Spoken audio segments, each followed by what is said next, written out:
Di dalam keterangan Islam ada kalimat kullu muslimun ikhwah.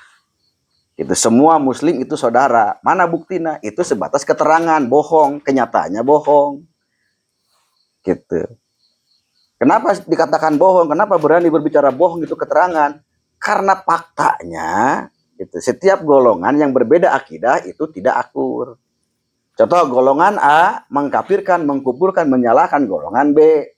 Golongan B menyalahkan golongan C. Itu kan bertentangan dengan kaidah itu sendiri.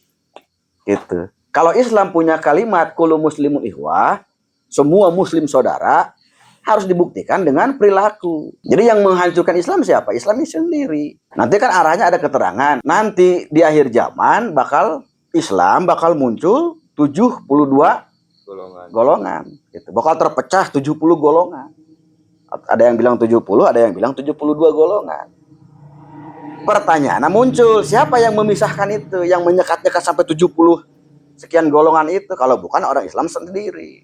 Dengan mendirikan bendera akidah yang berbeda-beda. Contoh kan, maaf, NU, Muhammadiyah, Persis, Ahmadi, Torekat macam-macam, itu kan golongan. Jadi secara tidak sadar, nerima tidak nerima, yang memecah belah umat, yang menyekat-nyekat Islam menjadi sekian puluh golongan, itu diri kita sendiri, orang Islam itu sendiri. Itu fakta. Jadi bohong. Apa yang bohong? Gitu. Kenyataan. Jangankan dengan non-muslim, sama Islam aja udah jauh kan. Beda paham aja udah saling menyalahkan. Terus di mana kesuciannya kan gitu. Jangan bertanya urusan tauhid, akidah aja dulu beresin kan gitu. Terus nanya ke deui. Ayeuna lamun berbicara tentang golongan, Pak, kan kabagi ka 73 golongan. Tah nu disebut kebenaran golongan eta teh nah sifatna eksklusif yang organisasi tertentu atau memang lebih arahna saha anu baik, saha anu beriman kadinya gitu. Nya kan disebutkan dina keteranganna Islam bakal terbagi sekian puluh golongan. Ada yang mengatakan 70, 72, 73. Intinya Islam bakal terbagi 70 sekian golongan. Terus cuman satu yang dikategorikan baik, benar. Itu golongan yang mana? Gitu. Itu golongan yang mana? Ya manusia atau seseorang yang berpegang teguh terhadap kesucian. Nggak peduli dia secara akidahnya mau Asy'ariyah, gitu, mau golongan apa aja, yang penting tidak lepas dari rasa sucinya, kesucian hatinya, sehingga tidak menyalahkan golongan-golongan yang lain. Mampu nggak berdiri seperti itu? Ketika kita sudah berada di satu golongan, tidak menyalahkan golongan yang lain, tidak merasa benar golongan kita paling benar, paling suci, paling baik. Oh, berarti boleh saja di dalam Islam ada banyak golongan. Ya silahkan, secara kalau akidahnya benar. Silahkan aja. Jadi itu konteksnya kembali ke personal. Kembali. Karena konteks Allah nurunkan Al-Quran bukan untuk satu golongan. Ya. Allah nurunkan Al-Quran bukan untuk si A, si B. Ya. Kan gitu. Memang secara turunnya melalui Gusti Rasul. Cuman Quran itu kan untuk semua umat di dunia. Semua punya hak. Terlepas banyak golongan yang menafsirkan seperti A, seperti B, seperti itu kan akidah golongan. Yang penting satu, jangan lepas dari rasa suci. Jangan lepas dari kesucian hati. Karena konteks Islam adalah selamat. Islam adalah suci, bersih. Ya kalau kita sudah mengaku bersih, mengaku benar sendiri, itu kan terjebak. Jadi silakan mau ke NU, mau Muhammadiyah, mau Persis sekalipun, ya silakan. Berarti asal jangan saling menyalahkan. Asal jangan saling menyalahkan. Gitu. Yang jadi permasalahan kan ketika muncul golongan A atau tarekat A, tarekat B, kan gitu. Itu kan konsepnya kan pengakuan. Iya. Ketika sudah mendirikan sebuah golongan terbentuk, satu akidah, tarekat apalah itu kan, menyalahkan. Itu yang salah. Selama tidak melanggar Al-Quran dan Sunnah. Contoh ditarik, ini kan sekarang ada 4 mazhab. Syafi'i, Hanafi, Hambali, Maliki. Maliki atau Hambali siapa yang kan muridnya Imam Syafi'i? Beda kan? Beda mazhab. Padahal yang diajinya sama, Qur'annya, hadisnya sama. Karena golongan itu lahir daripada tafsir. Siapa yang menafsirkan, maka di situ akan muncul golongan. Golongan itu lahir berdasarkan tafsir atau ijma ulama. Jadi silakan mau jadi NU, Muhammadiyah, silakan. Yang penting jangan saling menyalahkan, jangan ribut. Yang salah itu yang ribut. Kalau bahasa Sunda, orang luar negeri manggeus nyarian kapal, ari ieu perebut dalil keneh, nek di mana majuna. Jadi faktor awalnya teh kumaha eta teh Pak bisa pecah gitu teh, apakah tina beda pendapat teh ya? Ya beda pendapat, beda tafsir. Karena kan Quran makan mentah, tergantung mau ditafsir. Quran mentah. Contoh kayak ada ketika Allah memerintahkan sholat, apakah ada harus sujud seperti ini? Di dalam Quran kan nggak ada. Kayak bersuci tayamum, bagaimana caranya kan beda-beda kan. Yang penting sekarang kamu lagi berada di akidah yang mana. Misalkan ada akidah Asy'ariyah, ya udah ikuti itu. Jalani akidah Asy'ariyah tanpa menyalahkan akidah yang lain gitu. Kalau kamu menjalankan akidah Asy'ariyah tapi menyalahkan akidah yang lain, gitu, itu sama aja terjebak dalam pengakuan. Ketika kamu mazhab Syafi'i, jangan menyalahkan mazhab Hambali gitu. Kalau kamu bermazhab Hambali, jangan menyalahkan mazhab Hanafi gitu. Karena nanti kan ada keterangan orang Islam seperti ini. Nanti Nabi Isa bakal turun kan. Orang Islam menunggu Imam Mahdi. Gitu kan, menunggu Nabi Isa turun atau Imam Mahdi. Nah, pertanyaannya, mau lahir dari golongan mana itu Imam Mahdi? Kalau semua orang Islam menunggu kedatangan sosok Imam Mahdi di akhir zaman, nah pertanyaannya Imam Mahdi lahirnya di golongan mana? Kalau Imam Mahdi lahir di orang Muhammadiyah, apakah nerima orang NU? Kalau Imam Mahdi lahir di orang NU, apakah nerima Persis atau golongan yang lain? Enggak akan kan? Terus pertanyaan di mana golongan itu? Maka Gusti Rasul dalam hadisnya sudah masih tahu Islam bakal terpecah. Nah pertanyaan di situ siapa yang memecahnya? Kalau bukan golongan A, nggak boleh, salah, kafir, kufur kan? Itu kan berarti secara tidak sadar yang memecah belah, yang mengelompok, yang menyekat-nyekat Islam kan diri kita sendiri. Orang Islam sendiri. Nerima gak nerima itu faktanya. Apakah eta aya unsur kepentingan, Pak? Kepentingannya pasti. Semua orang punya kepentingan. Entah kepentingan politik, entah kepentingan global, entah kepentingan pribadi manusianya itu sendiri yang membentuk golongan itu sendiri. Tetap ada kepentingan. Agama berdiri di atas kepentingan. Agama berdiri di atas kepentingan. Apa tujuan agama lain? Kepentingannya apa agama? Kan untuk membereskan akhlak manusia, moral manusia, itu kan kepentingan. Jadi, apakah ada kepentingan? Jelas ada kepentingan semua. Bahkan jangankan manusia punya kepentingan. Allah sendiri menciptakan agama, Allah sendiri menurunkan. Itu ada kepentingan. Jadi jangan bertanya apakah ada kepentingan, tetap ada. Masalah kepentingannya itu kan pribadinya masing-masing. Mau politik, mau apa, mau ekonomi, kan itu kedudukan jabatan. Ibadah aja ada kepentingan. Apa kepentingan ibadah? Pengen ke surga itu kan kepentingan sama aja. Gitu. Ayeuna mazhab naon atau akidah naon, jalankeun we eta. Teu kudu nyalah-nyalahkeun kan usaha. Ulah gampang nyalahkeun, keun wae. Bawa can datang ilmu urang ka dinya. Ngerti teu? Kenapa tidak boleh saling menyalahkan? Oh, mungkin kelemahan kebodohan saya, belum tahu ranah keilmuan mereka. Maka bagaimana caranya kita mencari tahu dari mana kebenarannya kan gitu, tanpa harus menyalahkan. Kalau bahasa Sunda tabayun. Gitu. Maka tetap gitu, sehebat apapun diri kita, tetap kita harus membodohkan diri supaya menyerap ilmu pengetahuan. Sehebat apapun. Maka jahid nafsaka bil maksiat wala tujahid nafsaka bil taat. Hiasi dirimu dengan kemaksiatan, jangan kau hiasi dirimu dengan ketaatan. Maka semua pengarang hadis, pengarang kitab pasti diawali dengan al-fakir. Al-fakir kan tetap tidak merasa benar. Gitu. Karena yang salah itu yang merasa benar. Gitu. Karena semuanya juga teori. Silakan. Jadi ulah riweuh ku agama.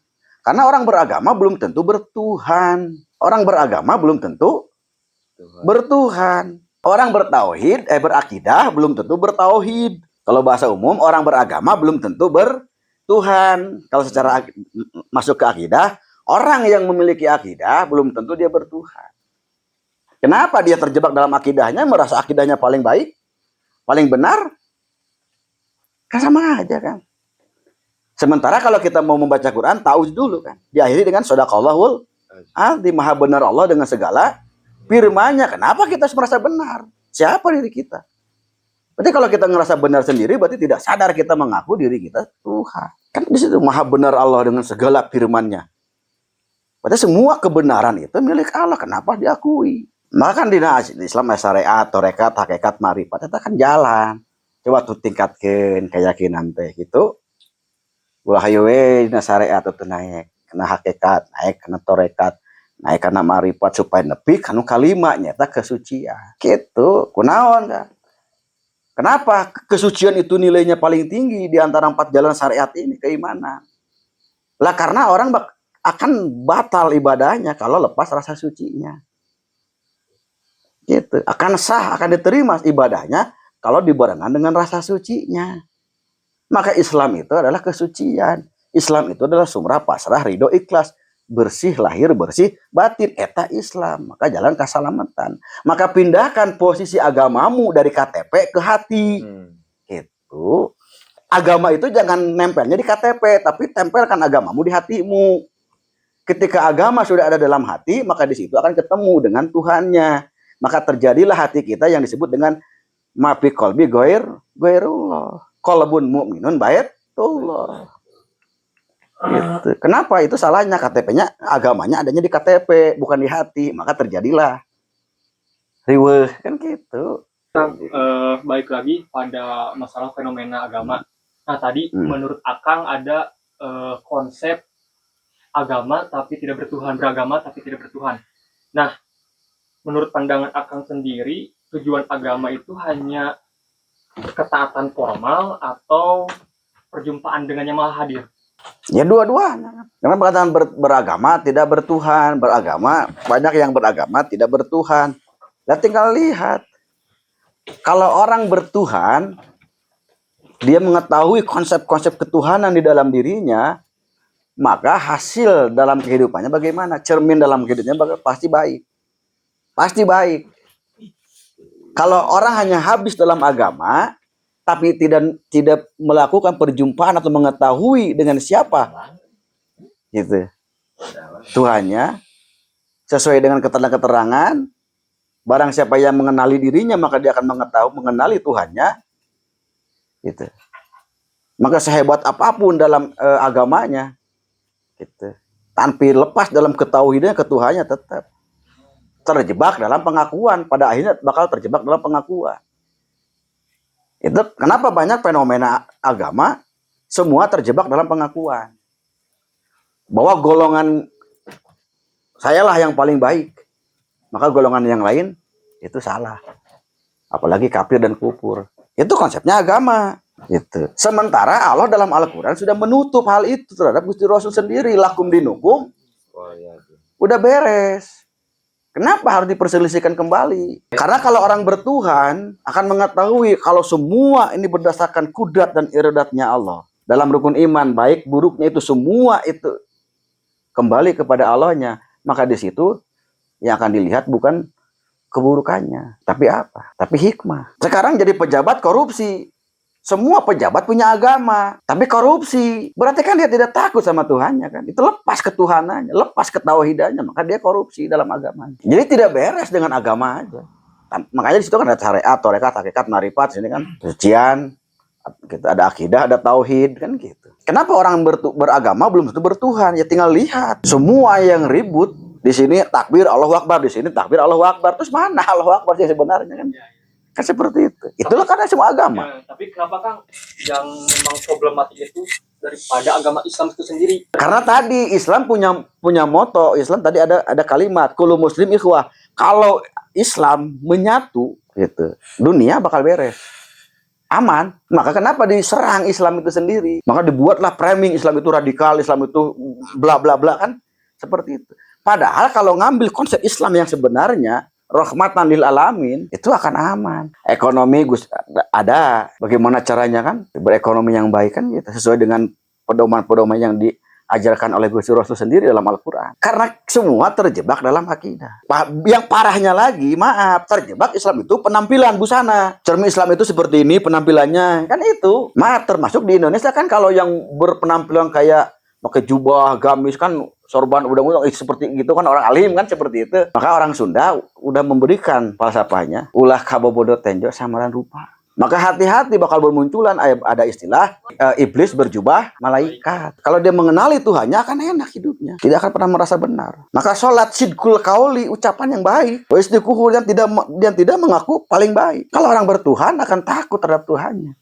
Maka dia akan menjalankan sifat-sifat yang telah ditunjukkan dalam ajaran agamanya. Contoh kita mengaku umat Rasul orang Islam. Kita mengaku umat Rasul.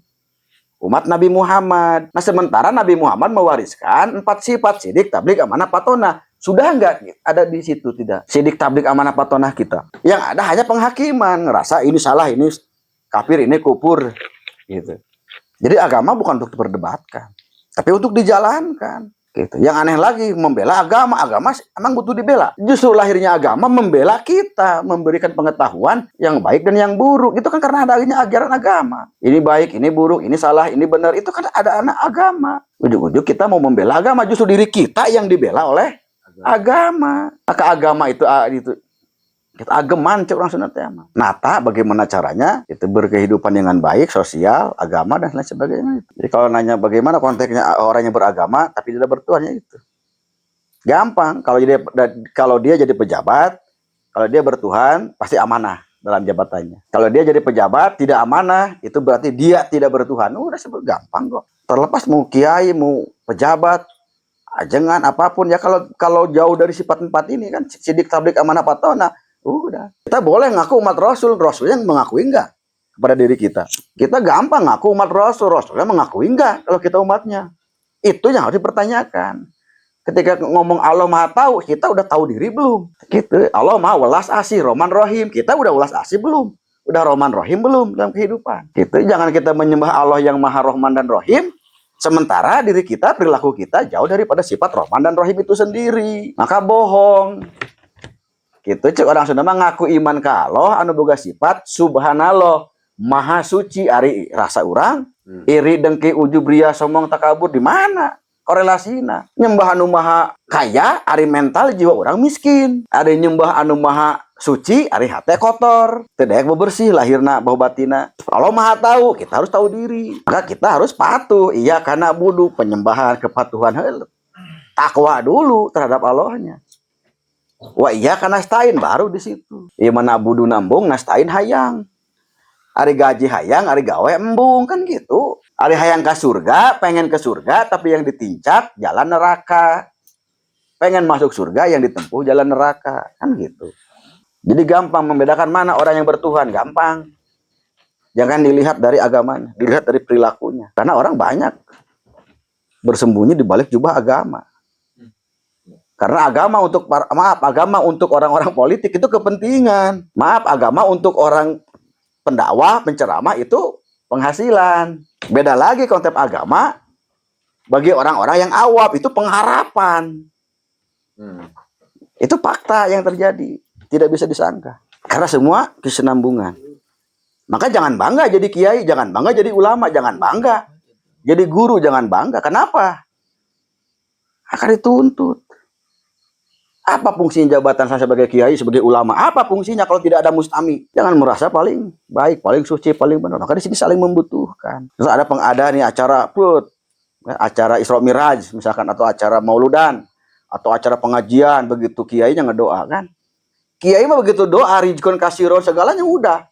Begitu beres berdoa, dia pulang dapat berkat, diamplopin, beres tuh doanya langsung kejabah.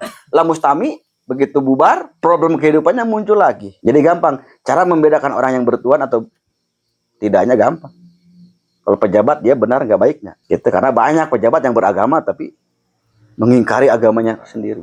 Karena Allah padahal kerdiri. Nah, gitu. Maaf, karena kalau konteks kehidupan, konteks Quran itu buat semua. Ketika Allah memerintahkan aturannya itu berarti untuk semua kan, bukan untuk perorangan. Ketika kita harus infak sodako amal jariah itu semua kena, harus banyak sodako itu kena. Jadi ulah curah yang dibere hungkul kudu daek mere, gitu. Ulah yang diamplopan hiji waktu kudu ngamplopan gitu. Jadi simpel.